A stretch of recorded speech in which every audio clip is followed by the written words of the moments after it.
21 दिन 15th to 21st day, 15वें से 21वें दिन तक अगर 2 टैबलेट भूल गई, इस कंडीशन में क्या, लेडीज एंड जेंटलमैन, इस कंडीशन में आपको ये कहना है कि घबराने की जरूरत नहीं है। 15वें दिन भूल गई, 16वें दिन भूल गई, तो ऐसे करना।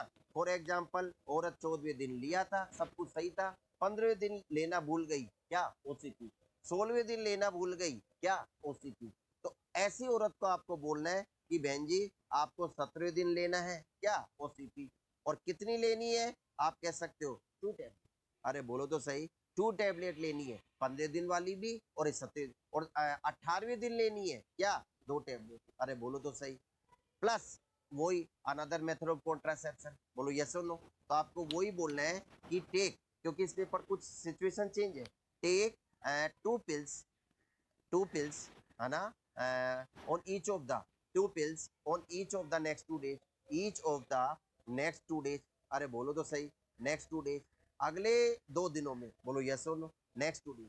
Take 2 pills on each of the next 2 days, बोलो यस और नो। यानी 17वें दिन 2 लेनी है, 18वें दिन 2 लेनी है, बोलो यस और no. Plus plus advise the client to use, plus advise the client, अरे बोलो तो सही, एडवाइज द क्लाइंट, क्लाइंट को एडवाइस करेंगे to use another method of contraception, client to use another method of contraception for 7 days, बोलो yes और no. Another method of contraception, method of contraception for next 7 days, बोलो yes और no. Contraception for next 7 days, अगले 7 दिनों के लिए, plus plus plus plus next 7 days, plus उस औरत को ये बोलना है कि नॉर्मली औरत क्या करती है, मैंने आपको बोला था कि 21 दिन तक टैबलेट लेती है, जब मैंने आपको माला डी या माला एन का वो पैकेट ये बताया था। लुक एट दिस, नॉर्मली औरत पहले दिन से लेकर और 21st डे तक रोज एक टैबलेट लेती है और 7 दिन तक आयरन की टैबलेट लेती है, इसको बोलते हैं ब्रेक। क्या बोलते हैं इसको, ब्रेक। क्योंकि 7 दिन एस्ट्रोजन और प्रोजेस्टेरोन की टैबलेट नहीं ले रही, अरे बोलो तो सही, उसको बोलते हैं रेस्ट या ब्रेक। क्योंकि आयरन की टैबलेट नहीं भी ले तो भी कोई फर्क नहीं पड़ेगा, बच्चा नहीं लगेगा। आयरन की टैबलेट इसीलिए दी जाती है कि पहली बात तो रोज टैबलेट लेने की आदत पड़ी है, तो 7 दिन अगर कुछ टैबलेट नहीं लेगी तो औरत की आदत छूट जाएगी, है ना। आपकी भी तो ये होता है, डेली क्लास आते हो तो कोई प्रॉब्लम नहीं, दिवाली की 5 दिन की छुट्टी आ जाती है तो घर से वापस आने में बड़ा जोर आता है, आते ही नहीं हो, 2 दिन बाद आते हो, 3 दिन, आदत छूट जाती है। अरे बोलो तो सही। लेडीज एंड जेंटलमैन, बंदो और बांधो, भगत जनों, what I will say you, कि मैं क्या कहना चाह रहा हूँ कि ए सिंपल रिजिम ऑफ, यानी आपको अगर बुक्स में देखेंगे तो आपको ये बात ध्यान रखना है कि a simple regime of 3 week on, यानी 3 week on, 3 weeks on and 1 week off, ये वाला रिजिम फॉलो किया जाता है। 3 weeks on and 1 week off, इसका मतलब क्या है, औरत 3 सप्ताह, ये 3 सप्ताह तो टैबलेट लेती है और 1 वीक कुछ नहीं लेती है या फिर आयरन लेती है, तो हार्मोन तो ले ही नहीं रही है, उसको ऑफ माना जाता है। अरे बोलो तो सही।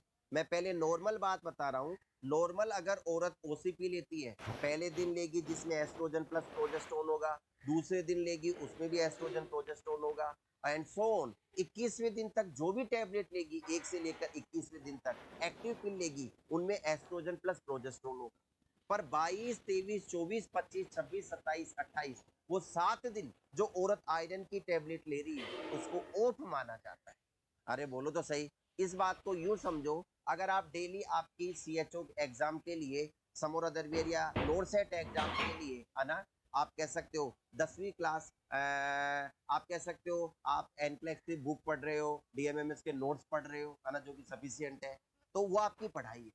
पर एग्जाम खत्म होने के 5, 7, 10 दिन बाद अगर आप कॉमिक्स पढ़ रहे हो, है ना, आप तरह तरह की किताबें पढ़ रहे हो, तो वो आपकी पढ़ाई की छुट्टी है। 10वीं क्लास खत्म होने के बाद जब रिजल्ट आ जाता था तो गर्मियों की छुट्टियों में बचपन के दिन याद करो, तो आपको कॉमिक्स पढ़ने का शौक तो था पर वो पढ़ाई का हिस्सा नहीं है। तो टैबलेट अगर औरत आयरन की ले रही है तो इसका मतलब वो टैबलेट ले तो रही है, पर वो आयरन की ले रही है, वो तो आदमी भी ले सकता है, कोई भी ले सकता है, तो उस कंडीशन में वो कॉन्ट्रासेप्टिव का काम नहीं कर रही, तो उसको ऑफ बोलते हैं। मैं इस बात पे जोर क्यों दे रहा हूं कि हमारी जो लास्ट सिचुएशन थी उसमें एक कंडीशन है, अगर औरत तीसरे सप्ताह में या फिर कभी भी 2 टैबलेट अगर भूल जाए, यानी सेकंड ट्राइमेस्टर, सेकंड वीक में, उस कंडीशन में आपको औरत को ये बोलना है कि डू नॉट टेक ब्रेक। औरत को ये बोलना है कि आपको ब्रेक नहीं लेना है, डू नॉट टेक ब्रेक। यानी आयरन की टेबलेट के साथ, यानी do not take break, break नहीं लेना है। इसका मतलब ये हुआ उस औरत को ये सलाह देना है कि बहन जी 21वें दिन आपकी ओसीपी खत्म होगी तो अगला पत्ता, अगला पैकेट 22वें दिन ही खोल दो। बोलो यस और नो। जैसे ही बैक टू बैक ओसीपी खत्म हुई और अगला पत्ता 22वें दिन खोल दो। बोलो यस और नो। 22nd डे अगला पत्ता 22वें दिन खोल दो। बोलो यस और नो। यानी ब्रेक नहीं लेना है। बोलो start next pack without a break. कहने का मतलब do not take break, start है ना the next tablet without a break. बोलो यस और नो। तो ये तीनों कंडीशन हो गई। ओके, चैट ऑन करिए। अब मैं आपको 2 मिनट का टाइम दे रहा हूं, अगर किसी के कोई डाउट हो तो वो तैयार रहे और मेरे से क्वेश्चन पूछ सकते हैं। अगर कोई भी डाउट है तो तैयार रहे और मेरे से क्वेश्चन पूछ सकते हैं। बोलो यस और नो। चैट ऑन कर सकते हैं, आपसे रूबरू हो लूँ। यही पढ़ाने का तरीका सही है, आराम से रच रच के। आपको कोर्स की चिंता नहीं करनी है। आई गिव यू गारंटी, अगर एग्जाम जहाँ तक संभावित हो अक्टूबर लास्ट वीक या नवंबर फर्स्ट वीक के संभावित है, पहले भी हो सकते हैं, डोंट नो, पर अभी तक कोई नोटिफिकेशन नहीं, तो आपका मैक्सिमम कोर्स होगा, डोंट बी आफ्रेड। इवन आपका कंप्लीट कोर्स हो जाएगा अगर आप बने रहेंगे। बोलो यस और नो। अगर आप बने रहेंगे वो तो आपको पता पड़ ही जाएगा धीरे धीरे कि व्हाट डज इट मीन डीएमएमएस, कि डीएमएमएस और डीएमएमएस की क्वालिटी का मतलब क्या है। बोलो यस और no. Okay yes sir, test क्यों नहीं डाल रहे? यस सर, 22 दिन से पीरियड आ सकते हैं क्या? Manju Verma, no doubt. Sir one by one, थोड़ा स्लो, थोड़ा सा और नीचे। सर जो रेगुलर ले रही हो 0 to 7 days ऑफ कर सकती है ना? मैं समझा नहीं बच्चा। सर जो अच्छा डेली ले रही है उसकी एक भी पिल मिस नहीं है। पवन नागर ने पूछा है कि सर उसकी एक भी टेबलेट मिस नहीं है ना? तो वो ऑफ ले सकती है। हाँ ऑफ ले सकती है, लेना ही है, वहां पे तो लेना ही है। अगर डेली टेबलेट ले रही है, 1 से लेकर 21 टेबलेट डेली ली है, तो वहां पे 7 टेबलेट आयरन की ले रही है, जिसको आप ऑफ बोलोगे, वहां तो करना ही है। और जैसे ही आयरन की टेबलेट खत्म हो जाए, अरे बोलो तो सही, जैसे ही आयरन की टेबलेट खत्म हो जाए उस कंडीशन में आपको क्या करना है? अगर आयरन की टेबलेट खत्म हो जाए तो अगला पत्ता आपको खोल देना है, नेक्स्ट पैकेट आपको ओपन कर देना है। बोलो यस और no. Yes, colour of tablet ANC में आप देखोगे, that's good. Colour of tablet OCP का कलर, कलर मायने रखता है, does it work? Colour of tablet Yogendra Sharma, वो आयरन का है, उसकी हम चर्चा करेंगे एएनसी। समझ में आ रहा नहीं आ रहा? ओके सर, चैट पहुंच ही नहीं पा रही। भाई आप 10 मिनट में एक ही मैसेज कर सकते हो, बी केयरफुल, है ना? ओके, फर्दर भी गोन, आगे हम बात करते हैं समोरदर्व्य, या तेज कर सकते हो?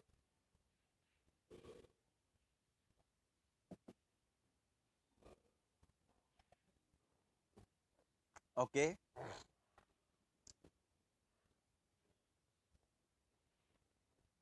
नाउ, देखा आपके लिए सुविधा की जा रही है। यस पवन नागर, है ना? One by one, slow slow slow.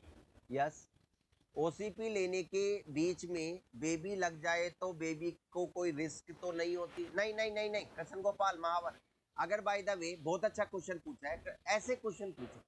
अगर कृष्ण गोपाल महावर ने पूछा है सर अगर कोई ओसीपी ले रही है औरत और उसके फेलियर हो जाए, बच्चा लग जाए, तो कोई कॉम्प्लिकेशन तो नहीं होता? नहीं होता है जनरली, ओसीपी कॉम्प्लिकेशन नहीं करती जनरली। बिल्कुल बिल्कुल, आप डोंट बी अफ्रेड। अगर फेल हो जाए तो प्रेगनेंसी कंटिन्यू रखनी है, don't be afraid, that's good. अगर if you really want to continue the pregnancy, बोलो यस और नो। तो अगर बेबी लग जाए, तो बच्चा लग जाए, यानी फर्टिलाइजेशन हो जाए, है ना? बेबी मत बोला कर कृष्ण गोपाल, आप कह सकते हो फर्टिलाइजेशन हो जाए, तो वहां पर कोई रिस्क नहीं है, नहीं है। राहुल कुमार, सर एक कंफ्यूजन है, अगर 3rd वीक के लास्ट में न्यू पैक खोलेगी तो ब्रेक ऑलमोस्ट 42 में लेगी क्या? हाँ बिल्कुल बिल्कुल राहुल, ऐसा ही करना है, मतलब आपको 7 दिन का ब्रेक नहीं देना है। बोलो यस और नो। बिल्कुल। सर विटामिन और आयरन की टेबलेट कब, क्या है, लेनी है? अरे यार सूरज सिंह पवार, 21 टेबलेट खत्म होने के बाद विटामिन की टेबलेट लेनी है या आयरन की टेबलेट? 22वें दिन से।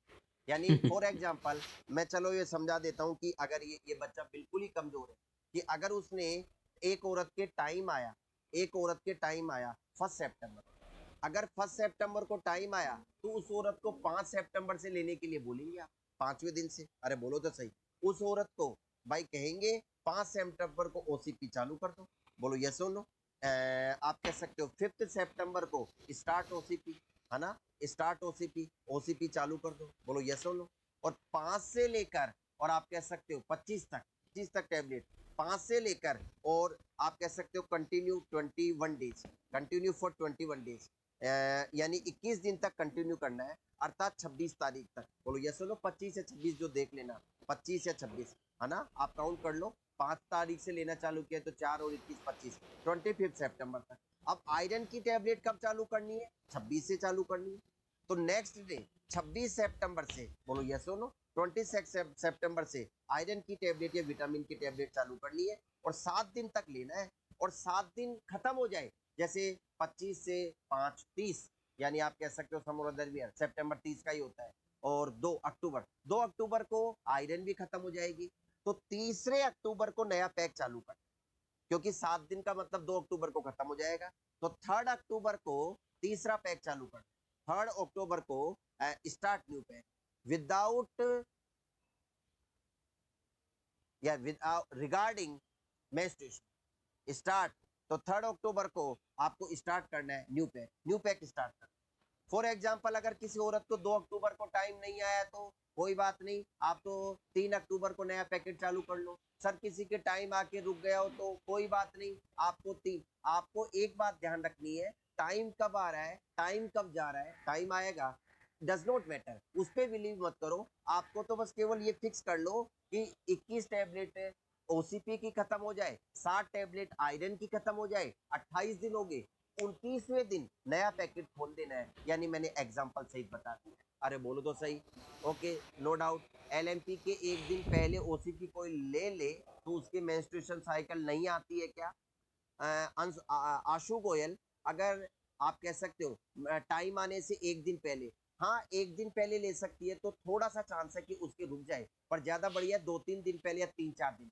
अगर कोई औरत 2-3 दिन पहले या 4 दिन पहले 5 दिन पहले अगर ओसीपी ले लेती है तो उसकी मेंस्ट्रुएशन अगली जो आने वाली थी वो रुक जाती है, मेंस्ट्रुअल रेगुलेशन। पर अगर एक दिन पहले, ऑल डिपेंड कि आने वाली कब थी, कितने घंटे पहले आपने लिया है, तो ज्यादा चांसेस तो रहेगा आने का। अगर जस्ट एक दिन पहले या कुछ घंटे पहले लिया है, आना था संभावित इतने तारीख को इतने बजे, इमेजिन करो 5 अक्टूबर को आना था रात को टाइम, और किसी ने 4 अक्टूबर को रात को टैबलेट ली या 5 अक्टूबर को सुबह ली, तो टाइम आ ही जाता है, थोड़ा लेट हो गई। तो अगर आप 3-4 दिन पहले लेते तो टाइम नहीं आएगा, रुक जाएगा मेंस्ट्रुएशन रेगुलेशन।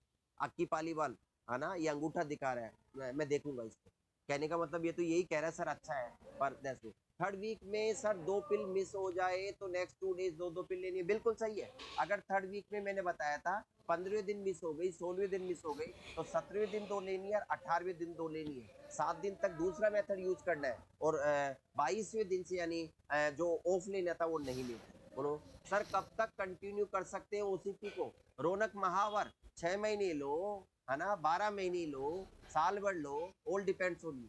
पर होता क्या है, पहले डॉक्टर 3 साइकिल के लिए प्रिस्क्राइब, बहुत अच्छा पूछा रौनक महावर ने, सर कब तक कंटिन्यू कर सकते हैं? सबसे पहले डॉक्टर जो प्रिस्क्राइब करता है सीएचओ, यानी जो हेल्थ केयर प्रोवाइडर प्रिस्क्राइब करता है, वो पहले 3 महीने के लिए प्रिस्क्राइब करता है, 3 मंथ्स, 3 महीने के लिए, पहले 3 महीने के लिए, सिर्फ 3 महीने के लिए शुरुआत में।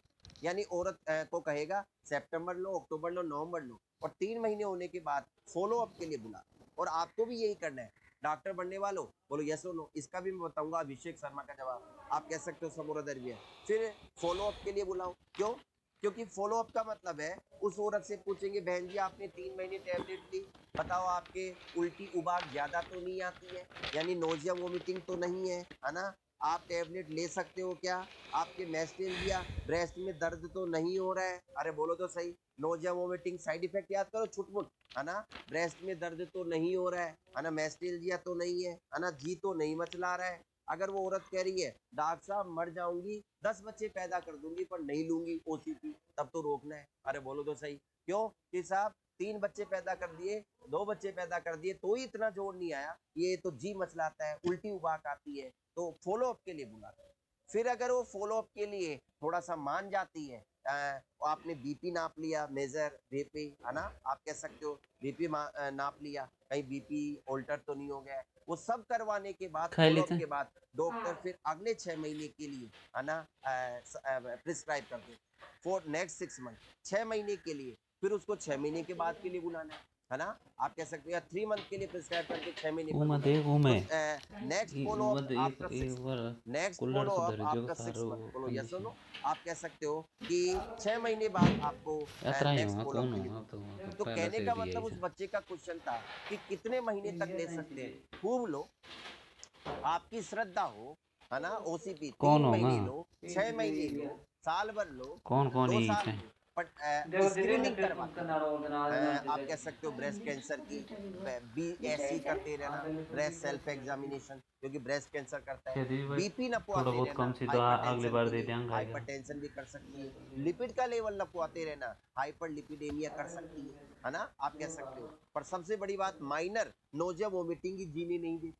तो चलो अगला क्वेश्चन, अभिषेक शर्मा। होप आपको मेरे क्वेश्चन का जवाब समझ में आया होगा। सर सपोज किसी लेडी को ओसीपी दे रहे हैं और वो कुछ रिस्पॉन्स से उसके कुछ और मेडिसिन स्टार्ट करवा दी, लाइक फीवर वगैरह, एंटीबायोटिक। बिल्कुल अभिषेक शर्मा, मेरा अगला टॉपिक यही है। ओसीपी किन दवाइयों के साथ दे और किन दवाइयों के साथ नहीं दे। अभिषेक का मैसेज, अभिषेक बहुत आगे तक जाएगा ये बच्चा, बहुत जल्दी नौकरी लगेगा। बहुत बढ़िया। अभिषेक शर्मा ने कहा गया उसका मैसेज, चलो कोई बात नहीं। बहुत अच्छा पूछा कि सर और दवाइयों के साथ ड्रग इंट्रैक्शन, चलो दैट्स गुड। मेरे हिसाब से फिर भी आपको कोई प्रॉब्लम हो तो आप डेफिनेटली जो हेल्पलाइन नंबर है, जो भी है ना, आप या फिर अपने यूट्यूब चैनल पे मेरे जो वीडियो है उन पे आप कमेंट कर सकते हैं। आप डेफिनेटली DMMS को ईमेल के द्वारा भेज सकते हैं, तो मैं क्वेश्चन का जवाब देने की कोशिश करूंगा। फिलहाल दैट्स गुड। तो अभिषेक शर्मा का, सर सपोज किसी लेडी को ओसीपी दे रहे हैं और कुछ रिस्पॉन्स से उसका कुछ और मेडिसिन, यानी ड्रग इंट्रैक्शन, मैं अगला पढ़ाने वाला हूँ। मनीष मीना, इंटरकोर्स टाइम अगर बच्चा लग गया तो ओसीपी दे सकते हैं क्या। मनीष मीना, बच्चा 14वें 15वें दिन लगने के चांसेस होते हैं मिड साइकिल, और ओसीपी हमेशा टाइम आने के बाद चालू करते हैं। तो मनीष या जो इसने कौन सा, मनीष के जस्ट बाद कौन सा बच्चा था, तो उसने लिखा कि सर अगर बच्चा लग गया तो दे सकते हैं क्या। अरे भाई, बच्चा 14वें 15वें दिन फर्टिलाइजेशन के चांसेस होते हैं और हम ओसीपी देते हैं अगली साइकिल आने के बाद। तो ये मनीष मीना था कि सर जी इंटरकोर्स टाइम अगर बच्चा लग गया तो ओसीपी। तो मनीष, तुम्हारे क्वेश्चन का जवाब यही हुआ, बच्चा हमेशा 14वें 15वें दिन लगता है बीच में, और अगले टाइम आएगा तब ओसीपी चालू करते हैं। अगला नीचे देखिए, गोविंद कटारा, सर आप मजे क्या है, क्या क्या क्या क्या क्या, अगला मैसेज वापस बताओ। उसी के जस्ट नीचे है, फिर मैं नीचे वाले मैसेज देखूंगा।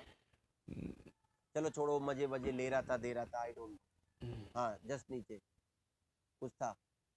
सर आप मजे से स्टडी कराते हो, है ना गोविंद कटारा, बहुत बढ़िया। तू भी मजे से पढ़ बच्चा, नौकरी लगेगा मजे से, और मजे से ही नौकरी करना, शानदार। मैंने हर काम मजे से किया जिंदगी में। नाउ लेडीज एंड मैन, बंधु और बांधो भगत जनो, that's good. No no no, sir आपकी टीचिंग स्किल बेस्ट है।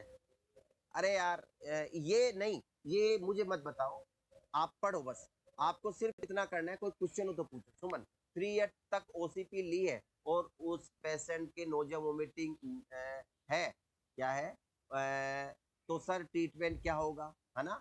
भाई देखो, नोजिया वोमिटिंग का कोई ट्रीटमेंट नहीं है। कहने का मतलब छोटा मोटा चलता है, एंटीएमेटिक आप ले सकते हैं, है ना, वो कोई बड़ी बात नहीं है। पर 3 साल तक अगर ओसीपी लिए तो पहला काम तो हमारा ये है, उसका बीपी नपवाएं, स्क्रीनिंग करवाएं, लिपिड लेवल नपवाएं, है ना, उसके LFT RFT करवाएं, liver function test, renal function test, क्योंकि नेफ्रोटॉक्सिक होती है, हिपेटोटॉक्सिक होती है, वो करवाएं। साथ ही साथ आप कह सकते हो कि बीपी के अलावा उसके ब्रेस्ट के लिए BSE, ब्रेस्ट सेल्फ एग्जामिनेशन, या आप कह सकते हो क्लिनिकल ब्रेस्ट एग्जामिनेशन करवाएं, है ना, CSE क्लिनिकल, या आप कह सकते हो breast examination, CB। Okay, so वो करवाएं, that's good. Without break menses होगी क्या, ये छोड़ो, दैट्स गुड। ये हो गया। चलो मेरे हिसाब से अगर आप मुझे इजाजत दें, it's already 12 o'clock, so we are going to discuss a new topic related to OCP. OCP का अगला टॉपिक, हम अगला पॉइंट में, मेरे हिसाब से मैंने अच्छी तरह समझा दिया। हाँ, एक बच्चे ने लिखा है कि सर अगर आयरन की टेबलेट भूल जाए तो मैंने कहा भाई देख कि सर देखो, ऐसे ऐसे बच्चे होते हैं, सर अगर औरत ने 21 टैबलेट ली एक्टिव, है ना, बिल्कुल कभी नहीं भूली, पर सर वो 25वें दिन 22वें दिन आयरन की ली, 23वें दिन आयरन की ली, 24वें दिन आयरन ली, और सर 25वें दिन 25th डे पे आयरन की टैबलेट लेना भूल गई, तो उसको ये करना है कि अपने पति को बुला के और प्यार से बोलना है, सुन रहे हो क्या, आप मुझे, आप मेरा इतना ध्यान रखते हो, है ना, मैं आपकी तरफ, मैंने कभी आपका केयर नहीं की है ना, आपके शरीर में कमजोरी आ गई है, लो इधर आओ, आपको ताकत की गोली देती हूँ। यानी आप कह सकते हो वो औरत अपने हस्बैंड को खिला सकती है ना, क्योंकि आयरन तो कोई भी ले सकता है, उसे भी मत खिला देना। या फिर आप कह सकते हो डिस्कार्ड। कहने का मतलब ये है बंधु और बांधो, अगर इनएक्टिव पिल मिस हो जाती है तो 2 टैबलेट लेने की जरूरत नहीं है। अरे बोलो तो सही, अगर इनएक्टिव पिल मिस हो जाती है, अरे बोलो तो सही, मुझे पता है ना, औरतें अपने पति को, है ना, दैट्स गुड, बच्चा कुचा खाना ही देती है, आपने अपने माता पिता देखा होगा, दैट्स गुड, अपने घर में, है ना, जो घर का मुखिया होता है उसका तो काम ही है। सो लेडीज एंड मैन, आप कह सकते हो अगर आयरन की टेबलेट बच गई, अरे बोलो तो सही, हंसने की जरूरत नहीं, सुन लो, आयरन की टेबलेट अगर बच गई तो अपने पति को दे दो, लो आपको मैं ताकत की गोली देती हूँ। या फिर तो अगर इनएक्टिव पिल मिस हो गई तो डिस्कार्ड, यानी 2 गोली लेने की जरूरत नहीं है, 2 टैबलेट लेने की जरूरत नहीं है, डिस्कार्ड द मिस पिल, बोलो यस और नो, डिस्कार्ड द मिस पिल, बोलो यस और नो, जो मिस पिल हो गई है तो 26वें दिन एक ही लेनी है, 2 नहीं लेनी। अरे बोलो तो सही, शानदार, जबरदस्त, जिंदाबाद, ऐसे बच्चे चाहिए जिनको समझ में सब आए और याद सब रहे। चलो अगला मेरा टॉपिक है, आप सभी का धन्यवाद, आभार कि आप सुन रहे हैं, इंजॉय कर रहे हैं। लेडीज एंड मैन, बंदो और बांधो, भगत जनों, चैट बंद कर दीजिए, बहुत अच्छी बात है। आप कह सकते हो ड्रग इंट्रेक्स, बोलो यस और नो, ड्रग इंट्रेक्स, बोलो यस और नो, शानदार, जबरदस्त, जिंदाबाद, ऐसे बच्चे चाहिए जिनको समझ में सब आए और याद भी सब। मैं मान लेता हूँ, ओके। अब उस बच्चे ने कहा था सर ड्रग इंट्रेक्शन, अब मेरी बात गौर से सुनना, देखो भाई, पेन तो कर लो बंद, कापी भी कर लो बंद, और मेरी बात को, मैंने आपको 2 टप्पे में बताया था, ओसीपी, एस्ट्रोजन प्लस प्रोजेस्टेरोन की जो गोली है, टैबलेट है, जो हार्मोनल है, वो खून को गाढ़ा करती है, अरे बोलो तो सही, और जो एस्पिरिन वगैरह है वो खून को पतला करती है। तो अगर किसी औरत के, आप कह सकते हो, खून पतला करने की टैबलेट चल रही है, मेडिसिन चल रही है, एस्पिरिन वगैरह चल रही है ना, आप कह सकते हो खून पतला करने के लिए, और भी आप कह सकते हो एंटीकोगुलेंट चल रही है, हेपरिन वारफरिन वगैरह, तो खून को पतला करती है। तो ओसीपी खून को गाढ़ा करेगी और एस्पिरिन वगैरह खून को पतला करेगी। तो ओसीपी क्या करती है, ओसीपी गाढ़ा करेगी, हावी है खून को पतला, तो जो औरत एस्पिरिन ले रही थी, टिक्लोपिडिन ले रही थी, तो उनका असर बेअसर हो जाएगा। अरे बोलो तो सही, तो जब असर बेअसर हो जाएगा तो आप कह सकते हो खून गाढ़ा होगा और क्लोट बनने के चांसेस ज्यादा हो जाएंगे। यानी आप कह सकते हो कि औरत के एस्पिरिन, वारफरिन, हेपरिन, आप कह सकते हो वो दवाइयां काम नहीं करेंगी। तो उस कंडीशन में क्या करें हम, क्या हम एस्पिरिन रोक दें या फिर कुछ और। हाँ, एस्पिरिन वगैरह नहीं रोकनी है, उनको तो लेते रहना है, खून पतला, या फिर एस्पिरिन की डोज बढ़ा दे, डोज भी नहीं बढ़ानी है, क्योंकि एस्पिरिन और हेपरिन खून पतला करने की, क्लोट रोकने की दवाइयां, एंटीकोगुलेंट है। तो अगर आपने बंदूर बांधो, अगर एस्पिरिन या हेपरिन रोक दी और या फिर डबल ले ली तो खून ज्यादा पतला हो जाएगा, ब्लीडिंग टेंडेंसी हो जाएगी। तो ये दवाइयां खतरनाक है, इनके साथ कोई छेड़छाड़ नहीं करनी है। उस औरत को ये बोलना है कि बहन जी आप एक काम करो, आप ओसीपी की बजाय को दूसरा मेथड यूज करो, कोंडोम, या फिर आप कह सकते हो copper T, what ever.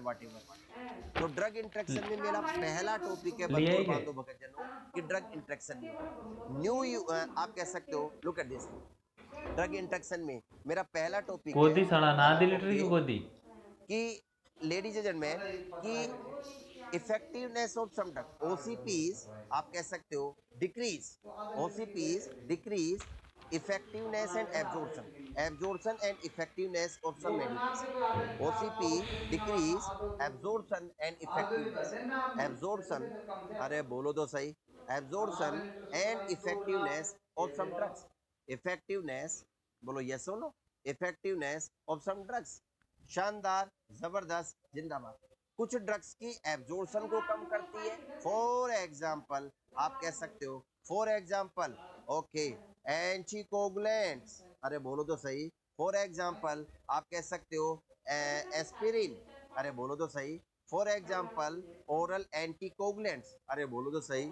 Oral anticoagulants, anticoagulants. For example oral hypoglycemics, अरे बोलो तो सही। For example oral hypoglycemics, hypoglycemics. शानदार, जबरदस्त, जिंदाबाद। ऐसे बच्चे चाहिए जिनको समझ में सब आए और याद भी सब रहे। तो अगर कोई और, क्योंकि मैं एक नोट देने वाला हूँ, ओसीपीज में ओल्टर द ब्लड ग्लूकोज, यानी मैं अगर आपको एक वेरी इंपॉर्टेंट नोट दूं, ओसीपीज में, है ना, में चांसेज है, कर ही देगी ऐसा नहीं है, में ओल्टर, बोलो यस और no, the blood glucose level, the blood glucose level, है ना। ओसीपीज ब्लड ग्लूकोज लेवल को ओल्टर कर सकती है ना। आप कह सकते हो कम भी कर सकती है और ज्यादा भी कर सकती है। समझ में आ रहा नहीं आ रहा? ज्यादातर ज्यादा ही करती है, हाइपरग्लाइसीमिया करवा सकती है, पर दोनों कर सकती है। OCPs decrease absorption and effectiveness of some drugs, जैसे कि एस्पिरिन, ओरल एंटीकोगुलेंट्स, ओरल हाइपोग्लाइसेमिक्स, है ना। आप जानते हैं ओरल हाइपोग्लाइसेमिक, है ना, तो आप सब जानते हैं। ओसीपीज में alter the blood glucose level, यानी ये पॉइंट भी याद रख लेना कि हाँ हाइपोग्लाइसेमिक्स आप कह सकते हो मेटफॉर्मिन एंड ऑल दिस, है ना, दैट्स गुड। सो ओसीपीज में alter the blood glucose level, blood glucose level को ऑल्टर कर सकती है, ज्यादातर ज्यादा ही करती है ओसीपीज, कम भी कर सकती है पर ज्यादातर ज्यादा ही करती है। तो पहला पॉइंट बोलो यस और नो, हाँ या ना। Okay, next next next next. दूसरा, OCP should be avoided with hepatotoxic medications. OCPs should be avoided, बोलो yes or no, should be avoided। बस हमारा लेक्चर 10 मिनट और चलेगा और we will continue with lecture very soon. Yes, आज शाम को आपका CHN का लेक्चर है, ध्यान से सुने। He is one of the best teacher, I give you guarantee, I give you challenge to whole world. मैं पूरे वर्ल्ड को चैलेंज कर रहा हूँ, whole world means whole nursing world, है ना। He is gonna be one of the best teacher of CHN। वो CHN के बहुत अच्छे टीचर बनने वाले हैं, बिलीव। आप ध्यान से सुने ही, बिकॉज आप कह सकते हो कि उनके पास वो डिग्री है जो डायरेक्ट डिप्टी CMHO या CMHO बन सकते हैं। कहने का मतलब फर्जी CHO, फर्जी CMHO नहीं, आप कह सकते हो डायरेक्ट CMHO। आप जानते हो कि जैसे फर्जी CMHO मैंने कैसे बोला कि जो मेडिकल ऑफिसर होते हैं, पहले क्या होता था कि मेडिकल ऑफिसर होते हैं MO, उन्होंने 10 साल 15 साल 20 साल अगर गवर्नमेंट जॉब कर लिया तो उनका प्रमोशन करके CMHO बनाते हैं। पर जो रियल क्राइटेरिया है CMHO डिप्टी CMHO बनने का, MBBS के बाद आपने अगर CHN या जिसको हम मेडिकल भाषा में PSM बोलते हैं, preventive and social and medicine, उसमें अगर आप PG करते हो तो ही आप एलिजिबल हो। ये क्राइटेरिया है डिप्टी CMHO CMHO। तो ध्यान से सुने, he is going to give you, क्योंकि वो ऐसा टॉपिक पढ़ा रहे हैं एपिडियोलॉजी जो दुनिया पढ़ाती ही नहीं है, क्योंकि बस की बात ही नहीं। आप, मेरी गारंटी है, DMMS के स्टूडेंट हो या कहीं पे भी आप पढ़े हो, ऐसे टॉपिक नर्सिंग जगत में आप कह सकते हो टॉपिक पढ़ाना मुश्किल है, पढ़ा ही नहीं सकते। इसलिए वो टॉपिक आपको थोड़ा सा ऐसे लग रहे हैं। जब वो जिस दिन वो आपको ये PSC CSC आंगनबाड़ी, है ना, आपको ये पढ़ाएंगे कि आशा वर्कर कितने पर होती है, वो तो दुनिया को पता है, आप खुद जानते हैं, है ना। जब वो इजी टॉपिक पढ़ाएंगे तब तो वो आपको अच्छी तरह समझ में आएगी। फिलहाल he is teaching you one of the difficult topic, और epidemiology is one of the important topic from the point of view of CHO examination. So be careful, never ever miss। कभी भी कोई टीचर, आप कह सकते हो कि आपका टाइम खराब होता ही नहीं। मैं तो इतना ही बोलूंगा कि पढ़ाई में कभी टाइम खराब नहीं होता है। जो टाइम खराब होता है वो सिर्फ आपके फालतू के मोबाइल गेम में, मूवीज में, उनमें खराब होता है। पढ़ाई में तो कभी टाइम खराब होता ही नहीं। यत्र तत्र सर्वत्र, जहाँ पे भी जो भी कुछ ज्ञान मिल रहा है आप बटोर सकते हैं, पर रिलायबल हो, बस ये।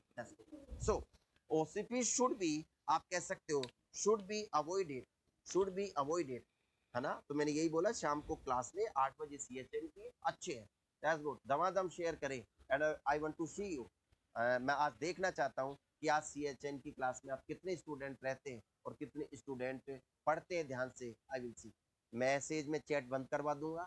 आई want to see the cross of 5000 live, 5000 live से ज्यादा। सब सुने, इंपॉर्टेंट लेक्चर है, ध्यान से सुने, that's good. I want to see more than 5000, देखता हूँ।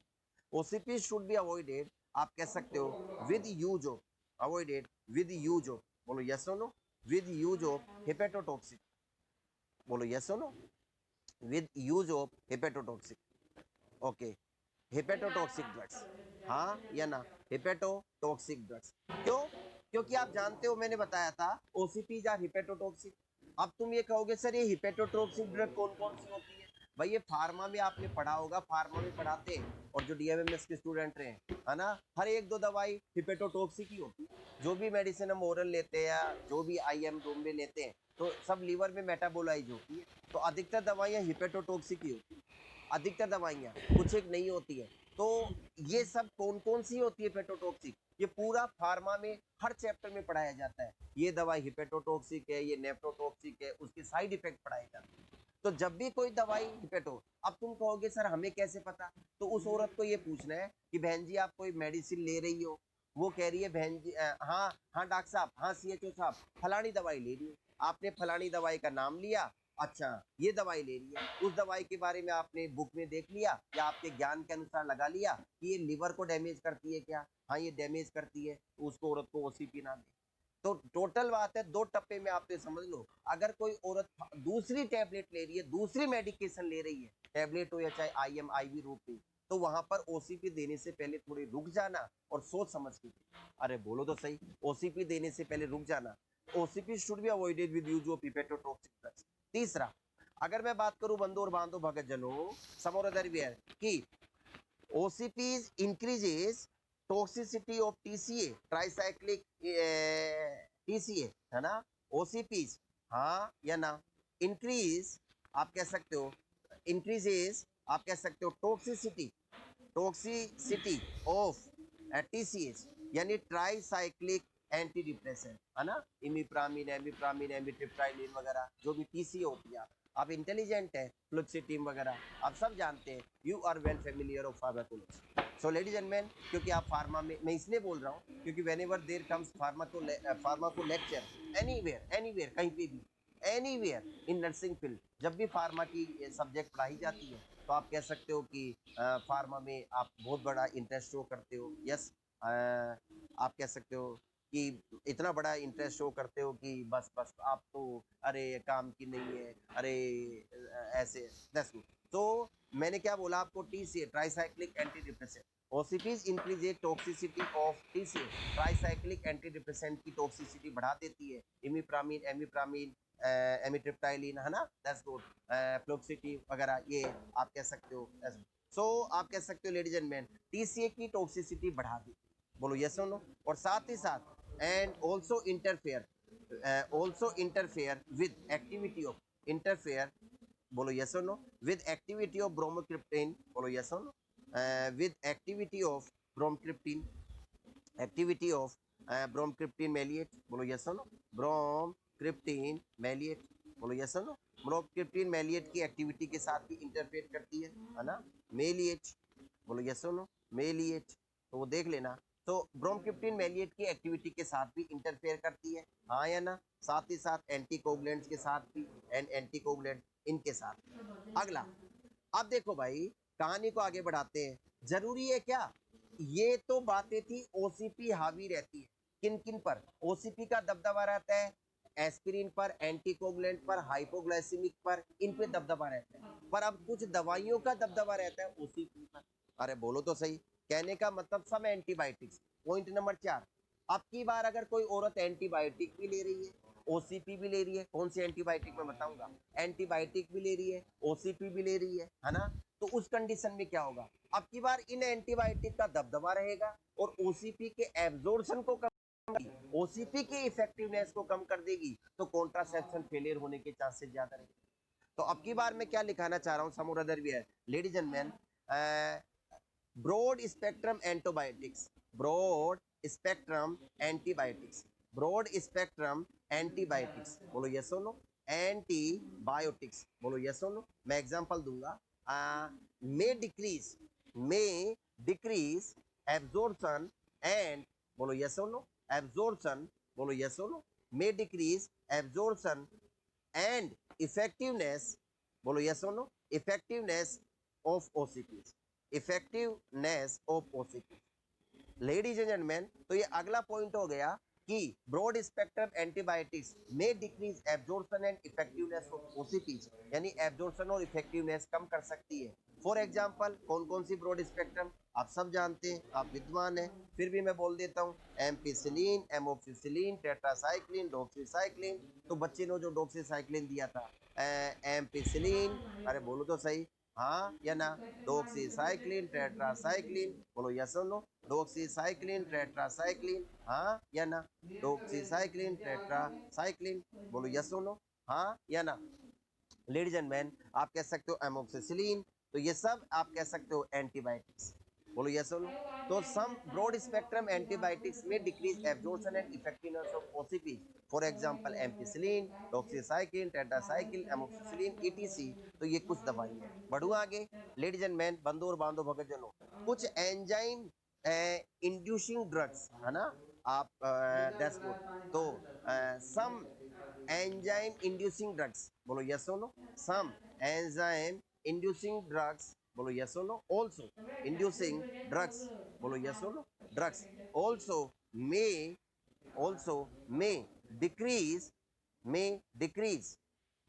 and decrease absorption and effectiveness, absorption, बोलो yes or no? And effectiveness of OCPs, absorption and effectiveness of OCPs।